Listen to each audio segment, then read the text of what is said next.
सभी बहनों को मीठी मीठी राम राम। आज एकादशी की कथा सुनेंगे।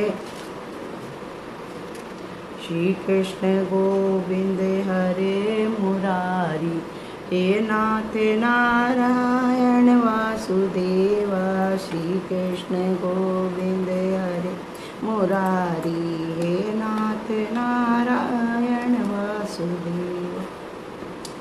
बोल श्री गणेश भगवान की प्रथम गुरु वंदना करो, फिर मनाऊं गणेश। गुरु माता शारदा मेरे कंठ करो प्रवेश। आज है योगिनी एकादशी। युधिष्ठिर ने पूछा, वासुदेव, आषाढ़ के कृष्ण पक्ष में जो एकादशी होती है उसका क्या नाम है? कृपा उसका वर्णन कीजिए। भगवान श्री कृष्ण बोले, नृपश्रेष्ठ, आषाढ़ मास के कृष्ण पक्ष की एकादशी का नाम योगिनी है। यह बड़े बड़े पातकों का नाश करने वाली है। संसार सागर में डूबे हुए प्राणियों के लिए यह सनातन नौका के समान है। अलकापुरी के राजाधिराज कुबेर सदा भगवान शिव की भक्ति में तत्पर रहने वाले हैं। उनका हेमाली नामक एक यक्ष सेवक था जो पूजा के लिए फूल लाया करता था। हेमाली की पत्नी का नाम विशालाक्षी था। वह यक्ष काम पास में आबद्ध होकर सदा अपनी पत्नी में ही आसक्त रहता था। एक दिन हेमाली मानसरोवर से फूल लाकर अपने घर में ही ठहर गया और पत्नी के प्रेम पास में खोया रह गया। अतः कुबेर के भवन में न जा सका। इधर कुबेर मंदिर में बैठकर शिव का पूजन कर रही थी। उन्होंने दोपहर तक फूल आने की प्रतीक्षा की। जब पूजा का समय व्यतीत हो गया तो यक्षराज ने कुपित होकर सेवकों से कहा, यक्षो, दुरात्मा हेमाली क्यों नहीं आ रहा है? यक्षों ने कहा, राजन, वह तो पत्नी की कामना में आसक्त होकर घर में ही रमण कर रहा है। यह सुनकर कुबेर क्रोध से भर गई और तुरंत ही हेमाली को बुलवाया। वह आकर कुबेर के सामने खड़ा हो गया। उसे देखकर कुबेर बोले, ओ पापी, अरे दुष्ट, ओ दुराचारी, तूने भगवान की अवहेलना की है। अतः क्रोध से युक्त और अपनी उस प्रियतमा से वियुक्त होकर इस स्थान से भ्रष्ट होकर अन्यत्र चला जा और कहीं पे चला जा। यहाँ रहने के लिए तेरे को जगह नहीं है। कुबेर के ऐसा कहने पर वह उस स्थान से नीचे गिर गया। क्रोध से सारा शरीर पीड़ित था, परंतु शिव पूजा के प्रभाव से उसकी स्मरण शक्ति लुप्त नहीं हुई।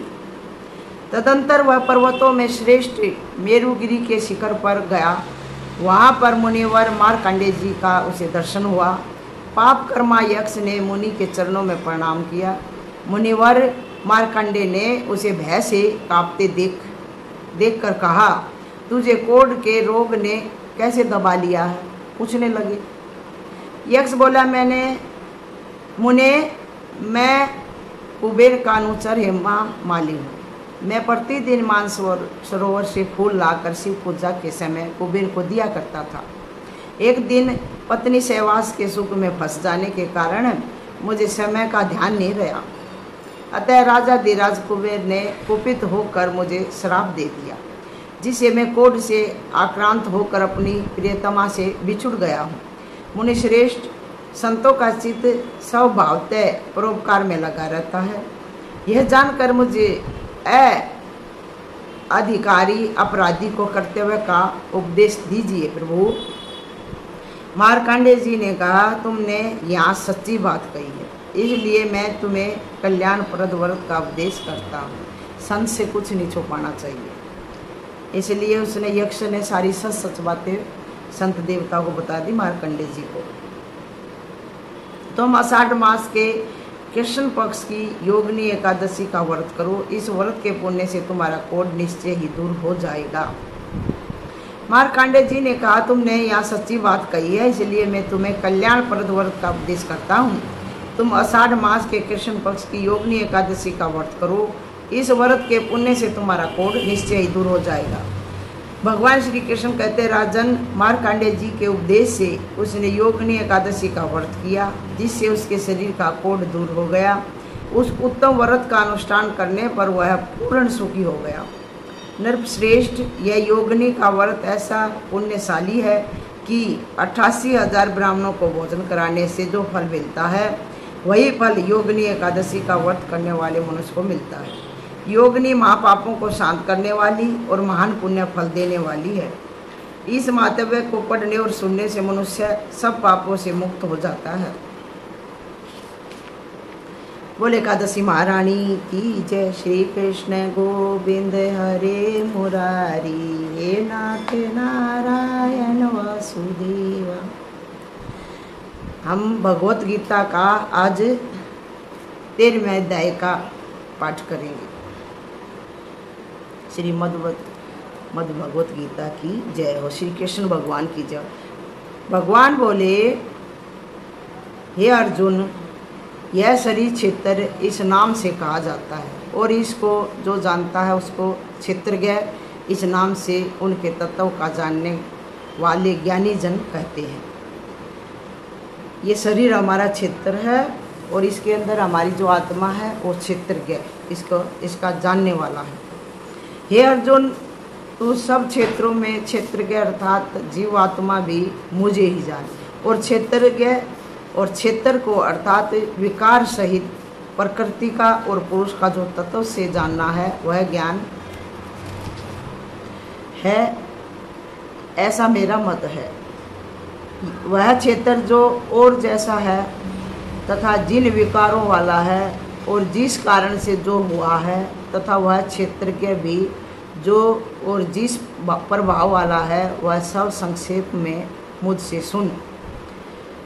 यह क्षेत्र और क्षेत्रज्ञ का तत्व ऋषियों द्वारा बहुत प्रकार से कहा गया है और विविध वेद मंत्रों द्वारा भी विभाग पूर्वक कहा गया है, तथा भली भांति निश्चय किए हुए युक्त ब्रह्मसूत्र के पदों द्वारा भी कहा गया है।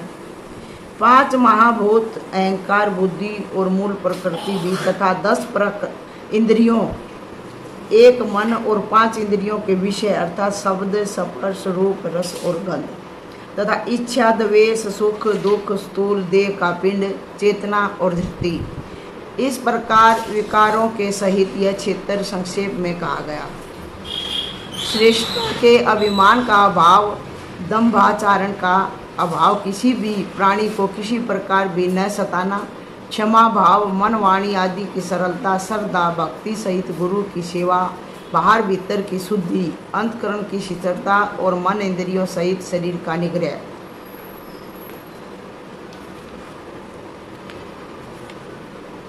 इस लोक और परलोक के संपूर्ण भोगों में आसक्ति का अभाव और अहंकार का व्यवहार, जन्म, मृत्यु, जरा और रोग आदि में दुख और दोष का बार बार विचार करना, पुत्र, स्त्री, घर और धन आदि में आसक्ति का अभाव, ममता का न होना तथा प्रिय और अप्रिय की प्राप्ति में सदा ही चित्त का सम रहना, मुझ परमेश्वर में अनन्य योग के द्वारा अव्यभिचारिणी भक्ति तथा एकांत और शुद्ध देश में रहने का स्वभाव और विषय आसक्त मनुष्य के समुदाय में प्रेम का न होना, अध्यात्म ज्ञान में नित्य स्थित और तत्व ज्ञान के अर्थ रूप परमात्मा को ही देखना, यह सब ज्ञान है और जो इससे विपरीत है वह अज्ञान है, ऐसा कहा गया है। जो जानने योग्य है तथा जिसको जानकर मनुष्य परमानंद को प्राप्त होता है उसको भली भांति कहूँगा। वह अनादि वाला पर ब्रह्म न सत ही कहा जाता है न असत ही।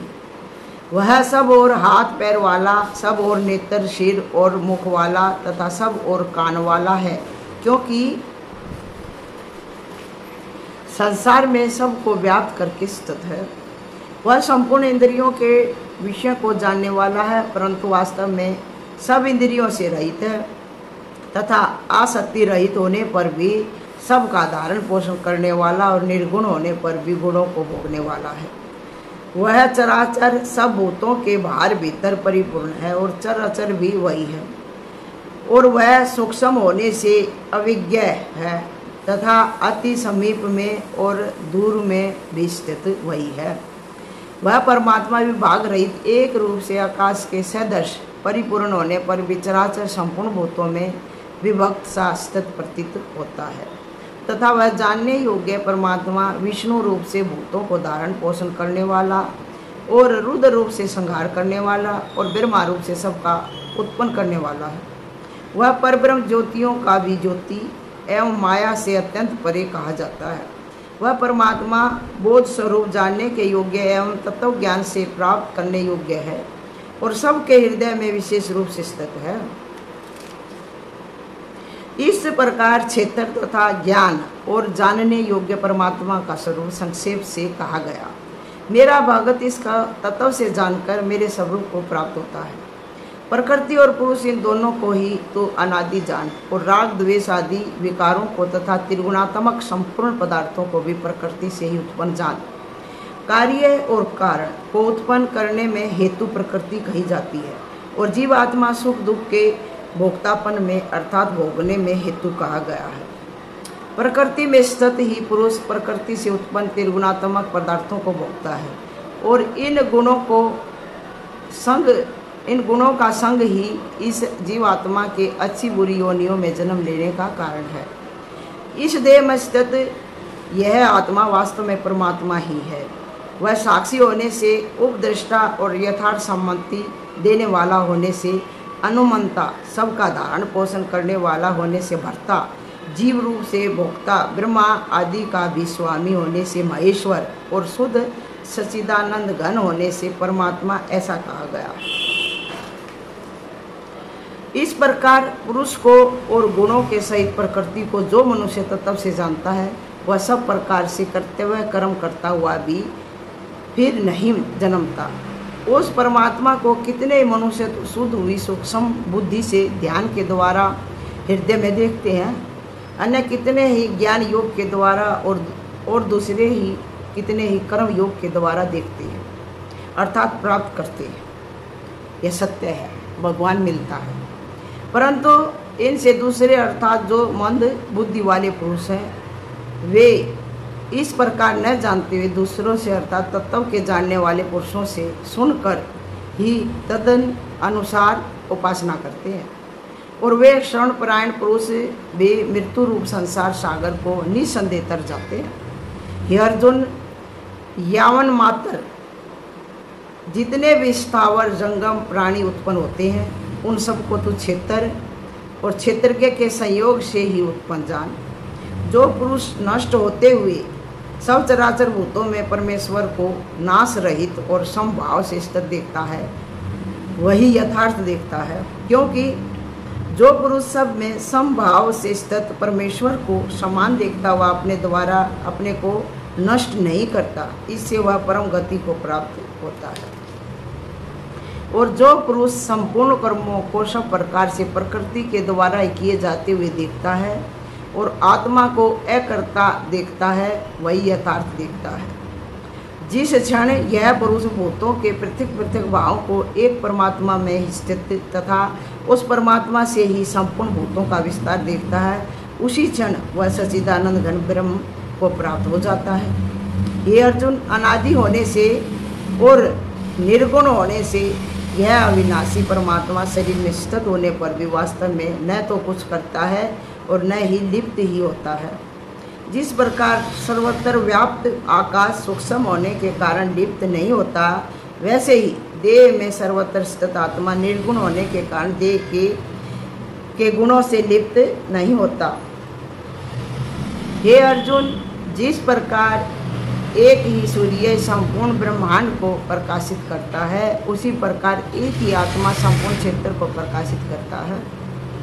इस प्रकार क्षेत्र और क्षेत्रज्ञ के भेद को तथा कार्य सहित प्रकृति से मुक्त होने को जो पुरुष ज्ञान नेत्रों द्वारा तत्व से जानते हैं वे महात्मा जन परम ब्रह्म परमात्मा को प्राप्त होते हैं। बोल श्री कृष्ण भगवान की जय।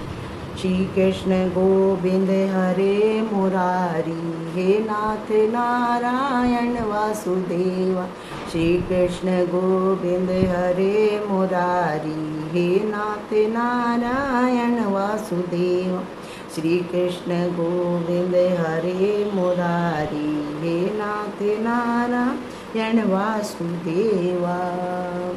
बोल श्री कृष्ण भगवान की जय। सभी बहनों को राम राम।